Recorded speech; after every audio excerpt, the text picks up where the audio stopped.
Peuple de Dieu, voici l'instruction de la part de Dieu ce matin à quelqu'un. Don't you dare look back.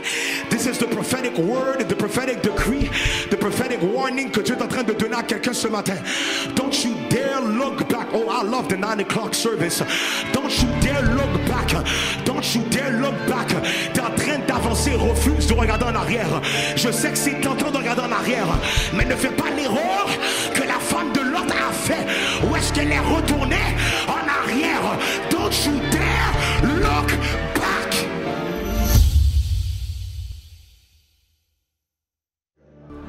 Il est impossible pour nous de croire être en mesure de parler de croissance, parler d'évolution, parler de progression, sans s'assurer de parler de l'importance d'être radical. I'm going to need you to be very, very sensitive this morning. Parce que c'est un message qui va soit t'amener à aller à gauche ou aller à droite, mais tu seras incapable de rester au même endroit aujourd'hui. You're going to have to take a decision. Et lorsqu'on parle de la croissance, je crois fermement que la croissance n'est pas quelque chose qui s'impose, mais la croissance. You're doing good, girl. Est-ce qu'on peut acclamer le Seigneur pour Pearl?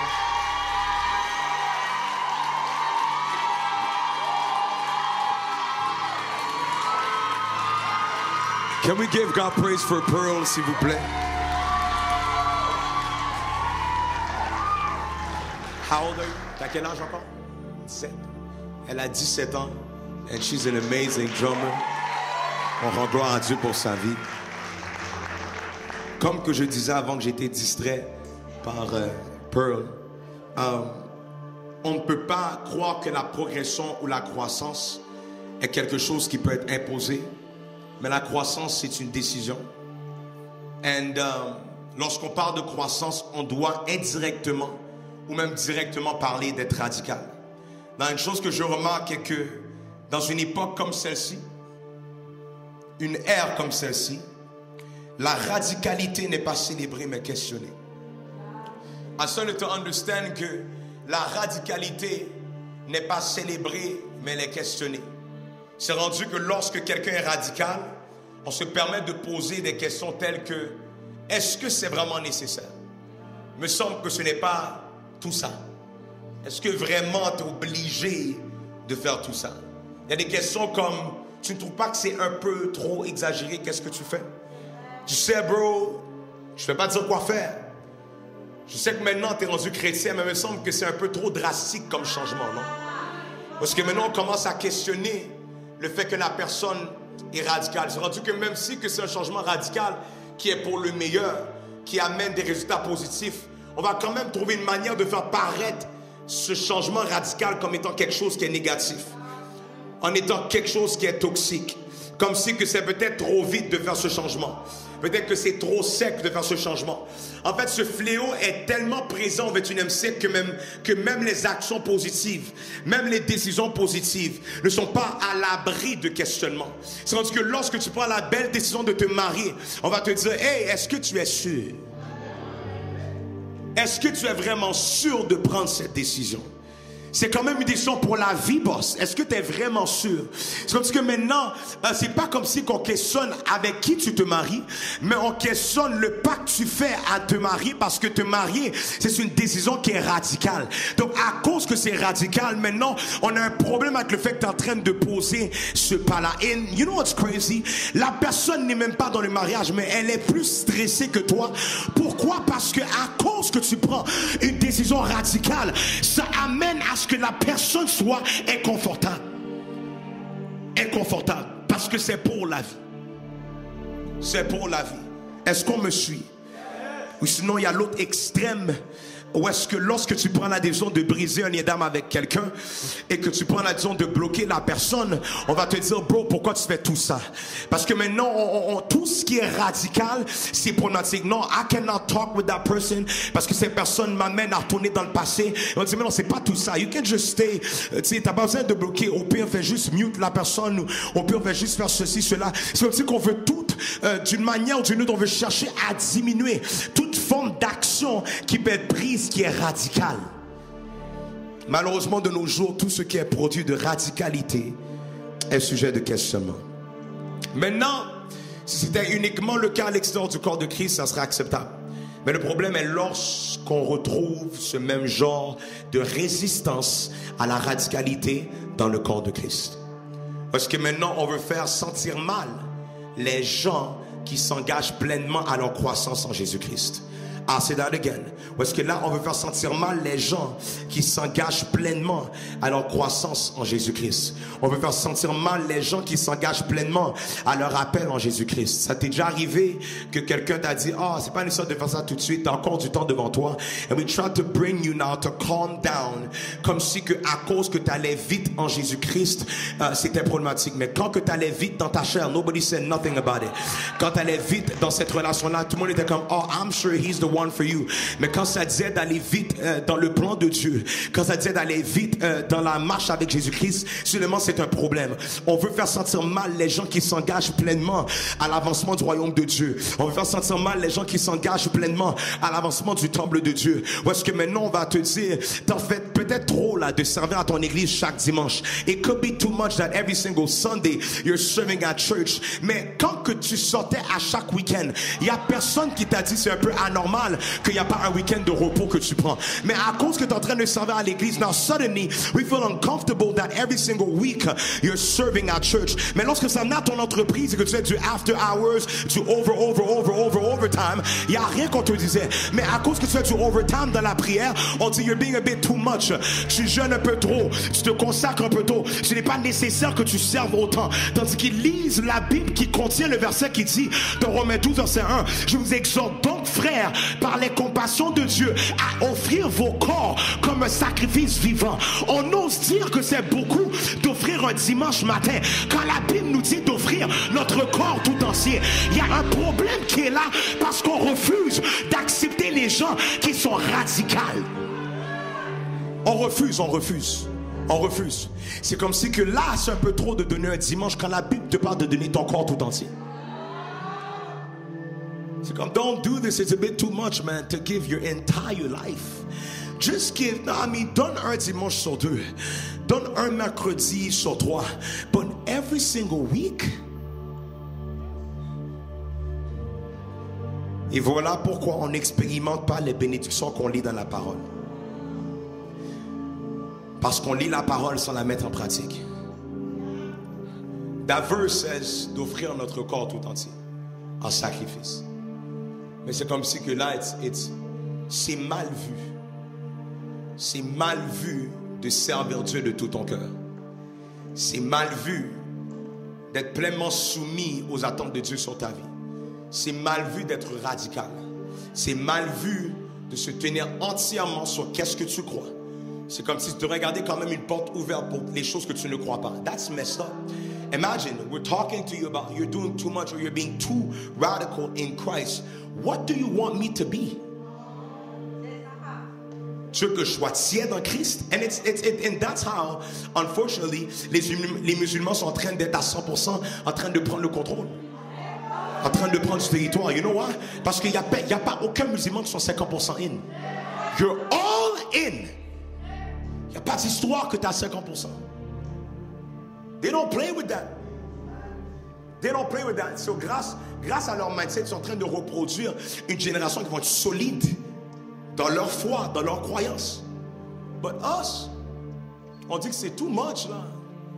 Every Sunday that you're serving God, c'est too much que tu abandonnes tout ce que tu connais pour marcher dans l'inconnu à cause que Dieu t'appelle dans une nouvelle saison. On fait sentir que c'est pas normal. Que quelqu'un dise here we grow. Que celui qui a des oreilles entende ce que l'Esprit dit aux églises, écrit à l'ange de l'église de Laodicée. Voici ce que dit l'Amen, le témoin fidèle et véritable, le commencement de la création de Dieu. Je connais tes œuvres, je sais que tu es ni froid ni bouillant. I love that verse because ça dit qu'au travers des œuvres, on est capable de voir qui est ni froid ni bouillant. Because the word says, that was not even in my text, it just popped up. Je connais tes œuvres. That was not part of my message. Je connais tes œuvres. Point. Je sais que tu es ni froid ni bouillant. That means juste au travers des fruits qui ressortent de ta vie, on est capable de voir si tu es radical ou non. This is good to my soul. This is good to my soul. Parce que, you know, I think that we need to stop. You know, il y a des choses, tu as besoin de discernement. Avec tes yeux naturels, tu es capable de voir si quelqu'un est bouillant ou froid. Donc il va dire, je sais que tu es ni froid ni bouillant. Puisses-tu être froid ou bouillant? Ainsi, parce que tu es tiède et que tu es ni froid ni bouillant, je te vomirai de ma bouche. Ici, Dieu est clairement en train de mettre de l'emphase sur l'importance d'être radical. I need you to hear these next couple of sentences that will come out of my mouth, parce que c'est quelque chose qu'on ne sait plus comment respecter dans la vie. Quand tu dis oui, c'est censé être oui. Quand tu dis non, c'est censé être non. Je vais redire ceci. Quand tu dis oui, c'est censé être oui. Quand tu dis non, c'est censé être non. Quand tu dis tu vas à gauche, tu vas à gauche. Si tu dis tu vas à droite, tu vas à droite. There's no such thing à être tiède et neutre en Jésus-Christ. Si tu dis que tu te tiens ici, tiens-toi ici. Si tu dis tu tiens là, tiens-toi là. Mais mets-toi pas ici en public et que tu te mets là en privé. Est-ce qu'on est là ce matin? Don't play both ways. Don't play both ways. Et les gens qui osent croire que c'est la sagesse du fait d'être d'une manière en public et d'être d'une manière en privé, c'est de l'hypocrisie. I love the 9 a.m. service. Que ton oui soit un oui et que ton non soit un non. La parole de Dieu nous exhorte à être des gens qui ne sont pas tièdes, mais qui sont radicaux. Que quelqu'un dise, je suis appelé à être radical. Alors, lorsque tu grandis en Christ, le plus que tu t'approches de Christ, it's going to be good to your soul. Le plus que tu lis la parole de Dieu, le plus que tu es dans sa présence, le plus que tu es dans l'adoration, le plus que tu es dans la louange, le plus que tu es dans le jeûne, le plus que tu es dans la consécration, ce qui va commencer à se passer en toi, c'est que tu vas développer maintenant des muscles de radicalité. Le développement de ta radicalité va commencer à prendre place en toi. Parce que soudainement, il y a des choses que tu tolérais auparavant que maintenant tu ne toléreras plus. C'est ce qui arrive lorsque tu te rapproches de Jésus. Grandir en Christ, c'est grandir en radicalité. Open up. Grandir en Jésus-Christ, c'est grandir en radicalité. This is good. Tu vois, c'est bon quand tu joues. Maintenant, une chose à saisir avec le cheminement de la personne qui marche avec Jésus-Christ, c'est que cette personne sera confrontée à être radicale, non seulement par rapport à là où elle veut se rendre. Please listen to me. Lorsque tu marches avec Jésus, cette personne qui marche avec Jésus sera confrontée à être radicale, non seulement par rapport à là où elle veut se rendre, mais surtout par rapport à là où cette personne refuse de retourner. C'est à deux niveaux. La personne qui marche en Jésus-Christ va devoir être radicale par rapport à là où elle veut aller, mais également radicale par rapport à là où elle ne veut jamais retourner. Est-ce qu'on est là? Est-ce qu'on est là? Tu ne peux pas dire que tu es radical seulement par rapport au oui que tu dois donner à Dieu. Mais ta radicalité est également prouvée par les noms que tu donnes au diable. I need you to hear me out. Par les bye-bye que tu dis à ton passé, par les noms que tu donnes à ta chair, par les noms que tu donnes à tes désirs, par les noms que tu donnes aux hommes, par les noms que tu donnes aux femmes. La radicalité ne s'arrête pas seulement à dire oui, mais tu dois également apprendre à dire non. Voilà pourquoi que la Bible nous dit que ton oui soit un oui et que ton non soit un non. Parce que grandir ne consiste pas juste à apprendre à dire oui, mais surtout à apprendre à dire non. Et une des particularités du cheminement de croissance en Jésus-Christ, c'est qu'il y a un nom en particulier qui est plus dur que n'importe quel nom. Il y a un nom qui demande plus d'efforts que les autres, qui demande plus de focus que les autres, qui demande plus de brisement que les autres, qui demande plus d'attention que les autres. Et je parle de celui qui consiste le passé. Lorsqu'on parle de dire non au passé, this is where your flesh begins to work. This is where your flesh begins to fight. This is where your memories begin to fight with you. Où est-ce que tu fais face à ton passé et ta mémoire essaie de t'évangéliser à croire que ça vaut la peine de retourner de là où tu es sorti.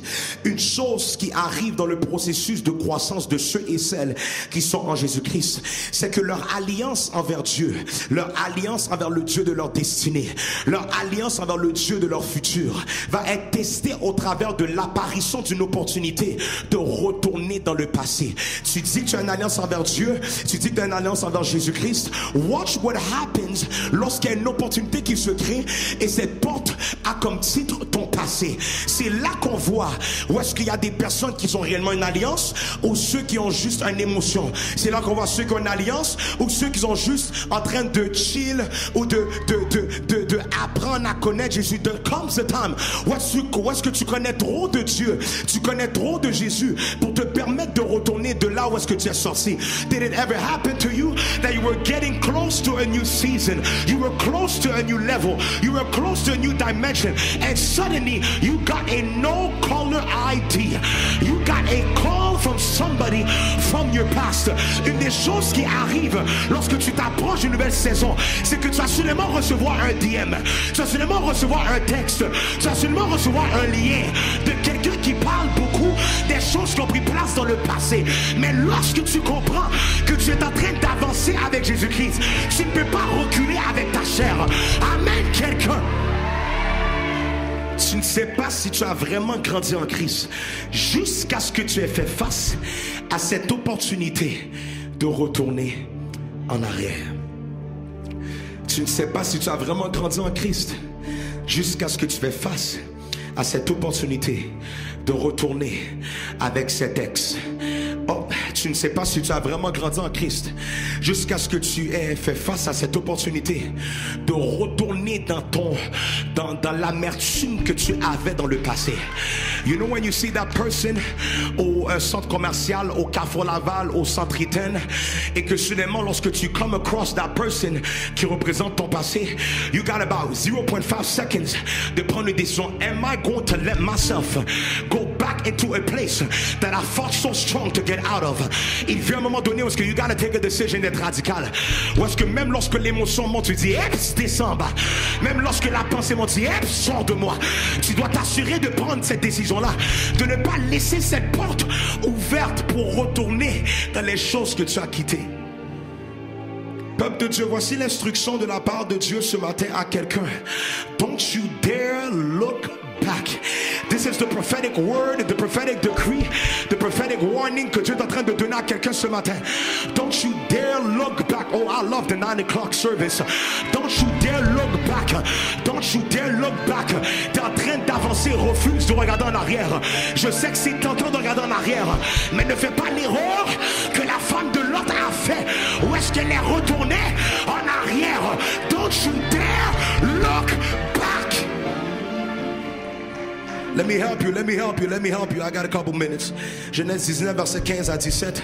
Dès l'aube du jour, les anges insistèrent auprès de Lot en disant: lève-toi, prends ta femme et tes 2 filles qui se trouvent ici, de peur que tu ne périsses dans la ruine de la ville. So, littéralement, l'ange est en train de leur avertir: I'm about to put that city on fire. I'm about to burn that thing up. Pour te protéger, protéger ta famille, tes amis, mon conseil c'est que tu prennes ta femme, tu prennes tes enfants et que tu t'en ailles très loin d'ici. Et comme il tardait, verset 16, les hommes le saisirent par la main, lui, sa femme et ses 2 filles, car l'Éternel voulait l'épargner.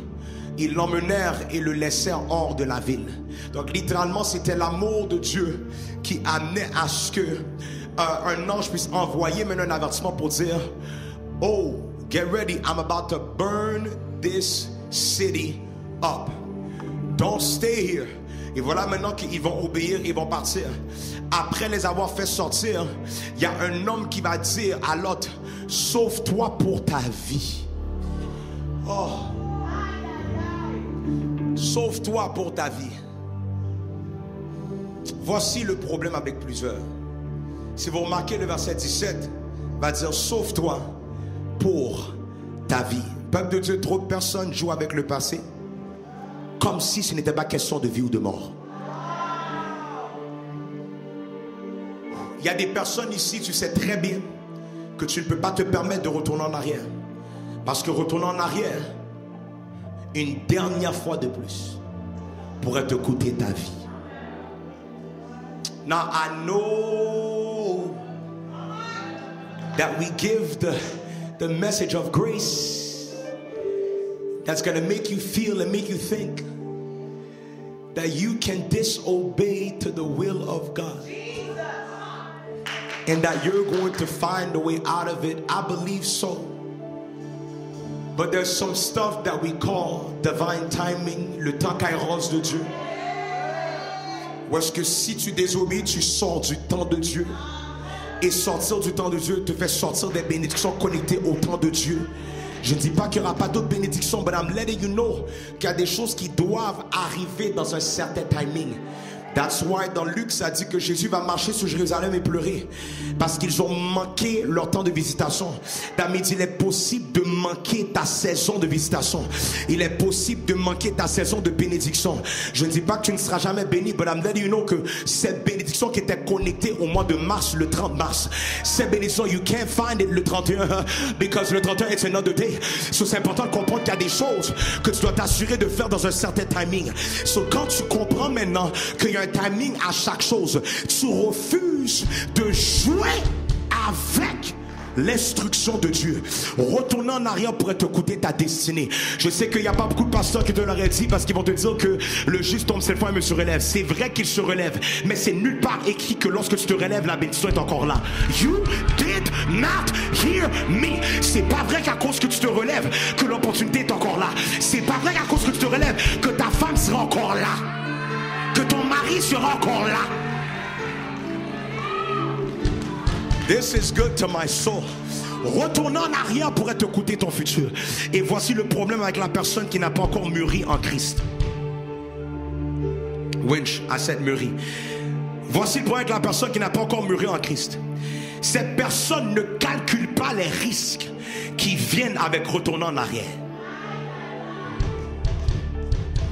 Cette personne ne calcule pas le danger.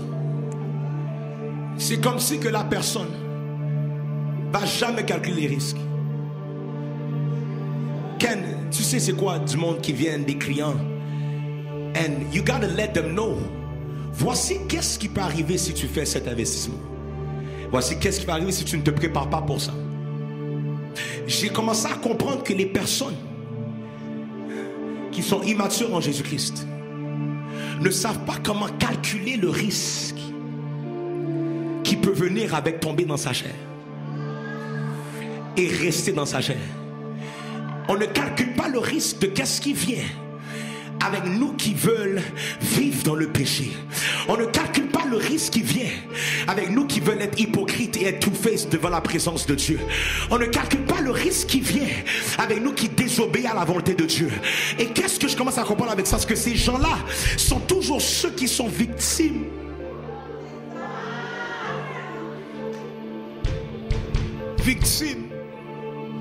Victimes des attaques. C'est comme si que eux c'est non, je suis attaqué. Non, t'es pas attaqué. C'est que tu es en train de vivre les répercussions de toi qui n'as pas calculé le danger. Ma prière et mon décret, c'est qu'au nom de Jésus, que ce matin, que les écailles qui t'empêchaient de voir clair le danger qui est là, les écailles qui t'empêchaient de voir clair les risques qui sont là, avec toi qui marches dans la désobéissance, que ces écailles puissent tomber au nom de Jésus. Maintenant la Bible nous dit ceci. I'm almost done. Not really, but almost. Genèse 19 verset 17 nous dit, après les avoir fait sortir, oh, it's gonna be good. L'un d'eux dit, sauve-toi. Que quelqu'un dit, sauve-toi. Non mais sauve-toi, plus fort, dit, sauve-toi. Et maintenant tu vas dire, sauve-toi pour ta vie. And then,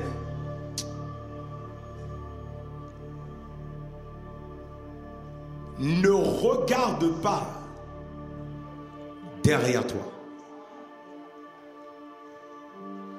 Donc, à quelque part, l'instruction est à plusieurs niveaux.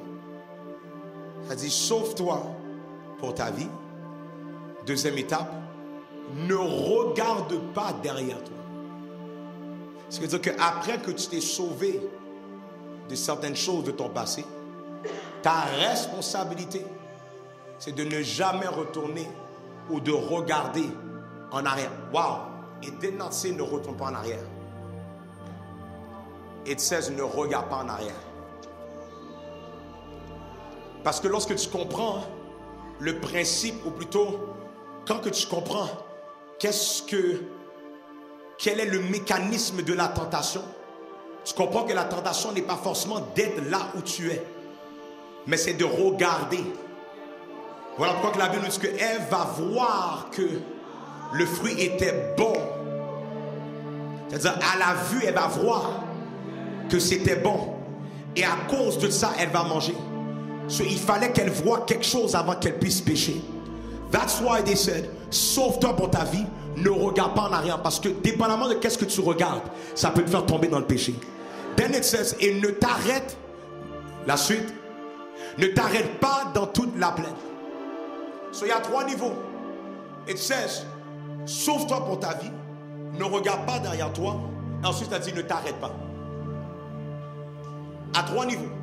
Sauve-toi pour ta vie, ne regarde pas derrière et ne t'arrête pas. Après, ça dit à la fin, de peur que tu ne périsses. Ok.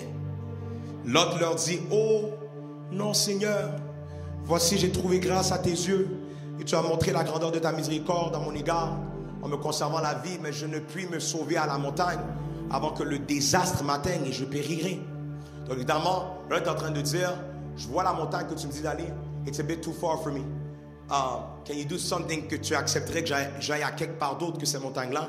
Parce que me rendre là, je n'aurai pas le temps avant que le feu commence à frapper cette ville. Voici cette ville est assez proche pour que je m'y réfugie. Et elle est petite. Oh, que je puisse m'y sauver. N'est-elle pas petite et que mon âme vive? Et il lui dit, voici je t'accorde encore cette grâce. Et je ne détruirai pas la ville dont tu parles. À toi de t'y réfugier. Car je ne puis rien faire jusqu'à ce que tu y sois arrivé. That's the grace of God. That's the grace of God. C'est pour cela que l'on a donné à cette ville le nom de Tsoar. Le soleil se levait sur la terre lorsque Lot entra dans Tsoar. Alors l'Éternel fit pleuvoir du ciel sur Sodome et sur Gomorrhe du soufre et du feu. De par l'Éternel, il détruisit ces villes, toute la plaine et tous les habitants des villes et les plantes de la terre. Il détruisit ces villes, toute la plaine et tous les habitants des villes et les plantes de la terre. Donc comme il l'avait averti, watch this, Dieu va détruire Sodome et Gomorrhe. Dieu l'avait averti, and he's going to do it. Comme il l'a averti, Dieu va détruire cette relation. Ok. Don't play with me, tu avais vu dans le rêve. Comme il l'avait averti, Dieu va détruire cette opportunité qui ne venait pas de lui. Comme il l'avait dit, Dieu va détruire cette paix que tu avais auparavant avec ta carrière parce que maintenant il t'attend ailleurs. Il avait averti. Il avait averti. I'm going to destroy this city. Run. Leave. Get out of there. Dieu t'a averti que cette relation was not from him. Run. Leave. Get out of there. You know why? Parce que God is going to destroy it. La question c'est, will you be part of the destruction? You'll be out of it. Est-ce qu'on est là? Yes. Y'all seem tight a bit. Tantôt on était un peu plus léger. Y'all let, okay, somebody said, no, I feel. Si Dorélie m'a dit non, on est là, on est là. Regardez le prochain verset. Genèse 19, verset 26. La femme de Lot regarda en arrière. Et elle devint une statue de sel. Now, if you remember, l'instruction qui avait été donnée dans le verset 17 par l'ange était à 3 niveaux. Sauve-toi pour ta vie. 1. Ne regarde pas en arrière. 2. ne t'arrête pas. 3. La femme de Lot va obéir à la première partie. Elle va se sauver. Mais malheureusement, elle ne va pas compléter l'instruction. Elle va regarder en arrière et instantanément devenir une statue de sel. Si vous remarquez bien, dès qu'elle a regardé en arrière, qu'est-ce qui s'est passé? Elle est devenue une statue de sel. En d'autres mots, dès qu'elle a regardé en arrière, elle a arrêté d'avancer.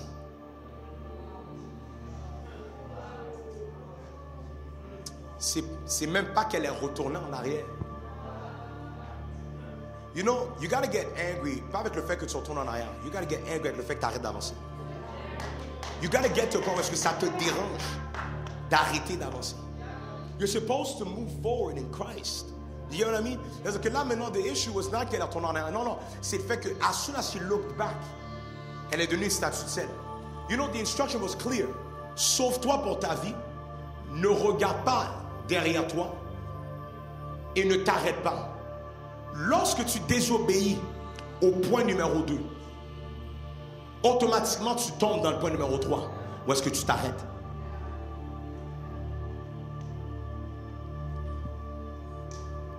C'est exactement ce qui nous arrive dans le monde de l'esprit lorsque nous on regarde en arrière. On arrête d'avancer. On attire la stagnation dans notre croissance. La manière la plus efficace d'arrêter d'avancer est en regardant en arrière. You want to start moving forward? Look back. Look back. Regarde en arrière. Voilà pourquoi l'ange va préciser, il va dire, sauve-toi pour ta vie. Ne regarde pas en arrière, ne t'arrête pas. Maintenant, une des choses que j'ai dit et que j'ai lu dans Apocalypse 3, verset, je crois que c'était Apocalypse 3, verset 16, la Bible nous dit, can you put that up? Apocalypse 3, verset 16. Ainsi, non, ouais, d'accord. Ainsi, parce que tu es tiède et que tu es ni froid ni bouillant, je te vomirai de ma bouche. Le titre du message était le chemin du non-retour. Je crois qu'il est évident de s'entendre que personne va aller reprendre du vomi pour manger le vomi. I know it's disgusting, mais c'est de ça qu'on a l'air. Ou est-ce qu'on retourne à des choses que Dieu a sorties de nous? And we go back now to these things. On retourne aux choses que Dieu nous a sorties d'eux. La Bible donne comme comparaison dans Proverbe 26, verset 11, ça dit comme un chien qui retourne à ce qu'il a vomi, ainsi est un insensé qui revient à sa folie.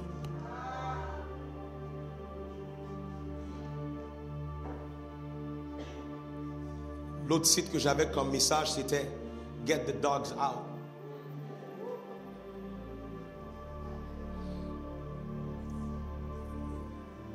That behavior to go back to what God took you out of, ce n'est même pas humain. C'est une attitude animale.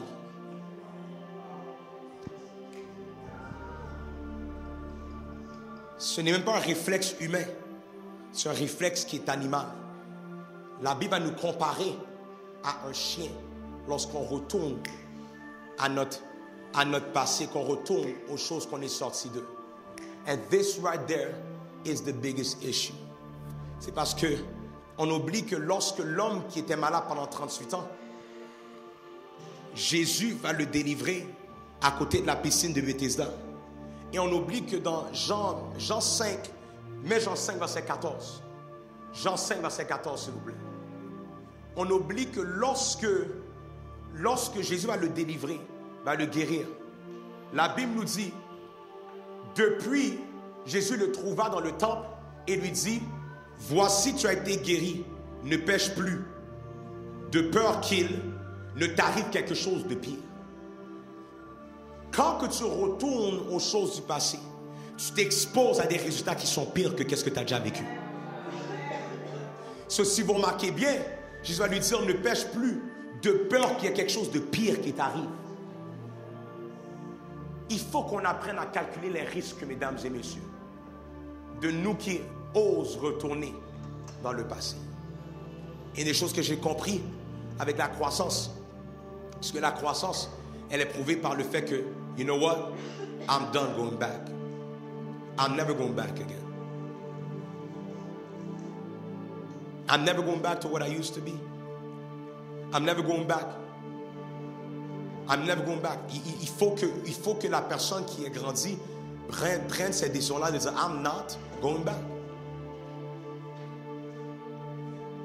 I'm not going back. Je ne mettrai même pas, je vais même pas me mettre dans une position qui me permettrait de retourner en arrière. I'm not going back. Qu'est-ce que j'ai remarqué? Il y a trop de personnes. Vous êtes en train de entertain ton passé. You know how I know? Tu es ressorti avec le même genre de gars. Tu es retourné avec la même genre de femme. This to me is the proof. Toi tu dis non, I didn't go back. C'est pas vraiment ça, Paz. C'est exactement ça. You went back. Let me help you a bit more. Tu sais comment que je peux voir que tu es retourné en arrière? Tu es retourné à prendre les mêmes décisions que tu as dit que tu n'allais jamais faire, que ta mère a fait. Tu as dit, moi, je ne vais jamais faire qu'est-ce que mon père a fait. And yet, you're taking the same decisions that he took. You know what that's called? You going back. Que Dieu vous éclaire par rapport à qu'est-ce que vous devez délaisser dans le passé. Amen, quelqu'un. C'était la parole de l'Éternel ce matin.